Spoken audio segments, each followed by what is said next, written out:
আজকে তোমাদের সাথে শেয়ার করব বরিশালের বিয়ে নিয়ে।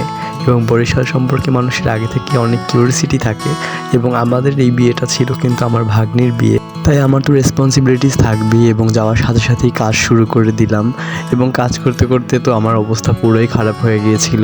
ধাপে ধাপে কাজ করছিলাম, এবং এখানে সবাই বোম ফোটাবে সেটার একটা প্র্যাকটিস করছিল আগে থেকেই, যাতে বোমগুলো রাতে ঠিক থাকে, যেহেতু অনেক ঠান্ডা এই জন্য। এছাড়াও ছিল আমাদের র্যাফেল ড্রর ব্যবস্থা। এখানে দেখতেই পাচ্ছ যে আমি হলুদ সন্ধ্যার জন্য বিভিন্নভাবে কাজ করছি। প্রথমে হলুদ সন্ধ্যার কাঠ লাগালাম, এখনও ইট নিয়ে যাচ্ছি, রান্না করার কাজে লাগবে এই জন্য।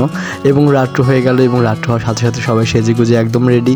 এবং রেডি হওয়ার পরেই কিন্তু দেখতে পাচ্ছ যে আমরা বোম ফুটানো শুরু করে দিয়েছি। আসলে এটা না হলে তো বিয়েবাড়ি মনেই হয় না। এখানে যাকে দেখতে পাচ্ছ ডান্স করছে সে হচ্ছে আমার বড় ভাই, এবং সে ছিল আমাদের মজার কেন্দ্রবিন্দু। সে না হলে কিন্তু এই বিয়েবাড়িটা সত্যি মনেই হতো না বিয়েবাড়ি। আমি কিছু বুঝে ওঠার আগেই সে একটা বোম আমার গায়ে ছুঁড়ে মারলো, এবং এটা ছিল একদম একটা আলাদা রকম এক্সপিরিয়েন্স। এবং তারপর চলে আসলাম রান্না করতে।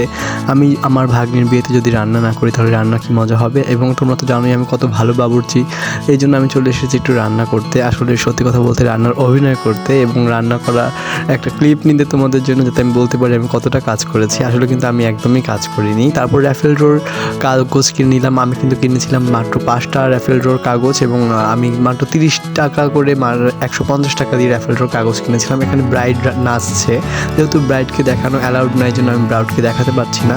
এবং ব্রাইড এখানে আমি পিস থেকেই ক্লিপ নিয়েছি, কারণ ব্রাইডের রেস্ট্রিকশন ছিল। এবং এখানে বাচ্চারা তারা যেরকম প্র্যাকটিস করে রেখেছিল সেটা আস্তে আস্তে নাচা শুরু করলো। এবং তারপর ছিল আরও নাচ। এবং আমি অনেক নাচের ক্লিপ নেইনি, কিন্তু এখানে কিন্তু অনেক নাচের ক্লিপ ছিল। এবং এখানে হলুদ সন্ধ্যার অনুষ্ঠান শুরু হলো, এবং এখানে অনুষ্ঠানের মধ্যে দেখতে পাচ্ছি আমরা কীভাবে সাজিয়েছি। এবং তারপরে এখানে হলুদ সন্ধ্যার খাবার যেটা ছিল সেটা ছিল বিরিয়ানি। এবং বিরিয়ানির সাথে ছিল কিন্তু একটু তেহারি টাইপের হয়েছে জিনিসটা, এবং অনেক মজা হয়েছিল। এবং আমি খাবারটা কিন্তু সত্যিই অনেক মজা হয়েছে, এবং আমি খাওয়ার সাথে সাথে যে এক্সপ্রেশনটা দিয়েছি তা থেকেই তোমরা বুঝতে পারবে যে খাবারটা সত্যিই কতটা মজা হয়েছে। এবার শুরু হবে আমাদের খেলাধুলার পালা, এবং খেলাধুলার শুরুতেই আমরা পেলাম র্যাফেল ড্র।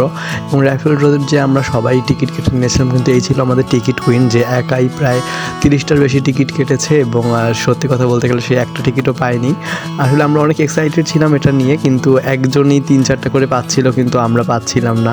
এবং আমি একটাও পাইনি, সেটা খুবই ব্যাড লাগছিল আমার। কিছু করার নেই। এবং আমাদের বল খেলা শুরু হয়ে গেল, আমাদের পাসিং বল। আমি ভালোই খেলছিলাম, কিন্তু আমি অনেক আগেই এত তাড়াতাড়ি বাদ হয়ে যাব এটা কিন্তু আমি একদমই এক্সপেক্ট করিনি।